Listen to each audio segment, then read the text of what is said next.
Late ಆಗಿದ್ದು ಬೇಗ ready ಆಗಿಬಿಟ್ಟು ನಾನು ಆಫೀಸಿಗೆ ಹೋಗೋದು. ಇದು ಡೇ 4. ಸಿಸ್ಟಮ್ನ ಲಾಗಿನ್ ಮಾಡ್ಕೊಬಿಟ್ಟು ಇವನು ರೂಮ್ ಫ್ರೆಶ್ನರ್ ಬಾಡಿ ಸ್ಪ್ರೇ ಅನ್ನೋ ತರ ಪರ್ಫ್ಯೂಮ್ ತರ ಇವನು ಯೂಸ್ ಮಾಡ್ತಾ ಇದ್ದ.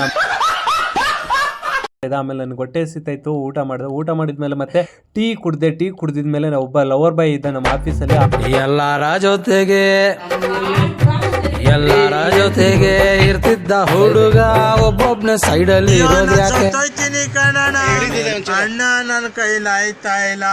ಇವತ್ತು ನಮ್ಮ ಆಫೀಸಿಗೆ ಗುರುಗಳು ಬಂದಿದ್ರು. ಗುರುಗಳಿಗೆ ಹೂವಿನ ಹಾರ ತಗೋಬರ್ಬೇಕು ಅಂತ ಹೂವಿನ ಹಾರ ಅಂಗಡಿಗೆ ಬಂದ್ಬಿಟ್ಟು ಹೂವಿನ ಹಾರ ತಗೊಂಡು ಅಲ್ಲಿಂದ ಫ್ರೂಟ್ಸ್ ತಗೊಂಡ್ವಿ, ಸ್ವೀಟ್ಸ್ ನ ತಗೊಂಡು ನಾವು ಆಫೀಸಿಗೆ ಬಂದ್ವಿ. ನಮ್ ಸರ್ ನಗ್ತಾ ಇದ್ರು. ಗುರುಗಳನ್ನ ನೋಡ್ಬಿಟ್ಟು ಅವ್ರ ಆಶೀರ್ವಾದ ತಗೊಂಡ್ವಿ. ಒಂದು ಸೆಲ್ಫಿ ಇರ್ಲಿ ಅಂತ ಸೆಲ್ಫಿ ಎಲ್ಲ ತಗೊಂಡು ಆಮೇಲೆ ಒಂದು ಪಾರ್ಸೆಲ್ ಬಂದಿತ್ತು. ಆ ಪಾರ್ಸೆಲ್ ನ ಓಪನ್ ಮಾಡಿ ನೋಡಿದ್ರೆ ನಾನೇನೋ ಅಚೀವ್ ಮಾಡಿದೀನಿ, ಏನೋ ಕೊಟ್ಟಿದ್ದಾರೆ ಅಂತ ಅನ್ಕೊಂಡ್ರೆ ಡಸ್ಟ್ಬಿನ್ ಕೊಟ್ಟವ್ರೆ. ಡಸ್ಟ್ಬಿನ್ ನೋಡಿದ್ಮೇಲೆ ನನಗೆ ಗೊತ್ತಾಯ್ತು ನಾನು ವೇಸ್ಟ್ ನನ್ನ ಮಗ, ನನಗೇನು ಕೊಡೋದಿಲ್ಲ ಅಂತ.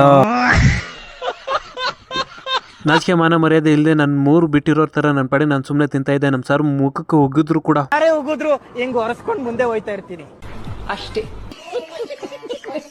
ಆಮೇಲೆ ಕೆಲಸ ಎಲ್ಲ ಮುಗಿಸ್ಬಿಟ್ಟು ನನಗೆ ಮೀನು ತಿನ್ಬೇಕಂತ ಅನಿಸ್ತಿತ್ತು. ಅದಕ್ಕೆ ಮೀನ್ ಶಾಪಿಗೆ ಬಂದ್ಬಿಟ್ಟು ಅಲ್ಲಿ ಮೀನ್ ತಗೊಂಡು ಆಮೇಲೆ ರೂಮಿಗೆ ಬಂದ್ಬಿಟ್ಟು ಡ್ರೆಸ್ ಎಲ್ಲ ಚೇಂಜ್ ಮಾಡಿಬಿಟ್ಟು ಆಮೇಲೆ ನನಗೆ ಪಾತ್ರೆ ತೊಳೆದೆಲ್ಲ ಇತ್ತು, ಪಾತ್ರೆ ಎಲ್ಲ ತೊಳೆದ್ಬಿಟ್ಟು ಆಮೇಲೆ ಮೀನ್ ತಿಂತಾ ಇದ್ದೆ. ಆ ಮೀನಂತೂ ತುಂಬಾ ಸಖತ್ತಾಗಿತ್ತು. ನಾವು ಇಷ್ಟಪಟ್ಟಿದ್ನ ತಿಂದಿದ್ಮೇಲೆ ಆ ಬೆರಳನ್ನ ನಾವು ಈ ತರ ನೆಕ್ಕಿದ್ಮೇಲೆನೆ ನಮಗೆ ಸುಖ ಮತ್ತೆ ಸ್ವಾದ ಅನ್ನೋದು ಸಿಗೋದು. ಮುಂದಿನ ವಿಡಿಯೋದಲ್ಲಿ ಸಿಗೋಣ. Bye bye. ಬಾಂಗ್ಲಿ ಮಹಾರಾಜ್ ಕಿ ಜೈ.